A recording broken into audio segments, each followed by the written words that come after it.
আজকে চলে এসেছি আমরা গায়ত্রী আশ্রমে। এই আশ্রমটাও খুব সুন্দর, অনেক ঋষিদের আশ্রম।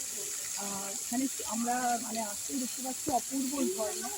ঝর্ণা চালু হয়ে গেছে, ওই জন্য ভিডিওটা না করে পারলাম না। আর আমি তো ঘুরছি, ভীষণ ভালো এনজয় করছি। এরপরেও আরও অনেক জায়গা দেখাবো। ভীষণই সুন্দর একটা আশ্রমটা, ভীষণ শান্তি একটা পরিবেশ। হ্যাঁ, চারিদিকটা খুব একদম শান্ত, সুন্দর দেখতে। ভিতরে অনেক স্পেসিয়াস, মানে অনেক জায়গা ধরে আশ্রমটা। তো আমরা আরো অনেক জায়গায় যাব এখানে।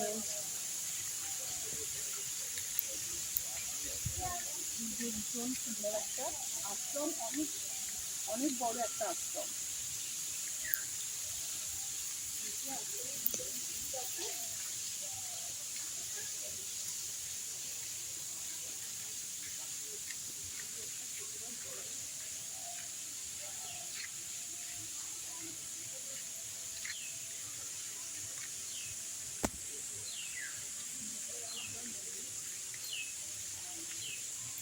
খুবই ভালো লাগলো এই আশ্রমটাতে এসে। আমরা এখানেই ভিডিওটা শেষ করছি, আরো বেশি আরো একটা জায়গায় হয়তো যেতে পারি। নেক্সট ভিডিওতে আবার দেখা হবে, বাই।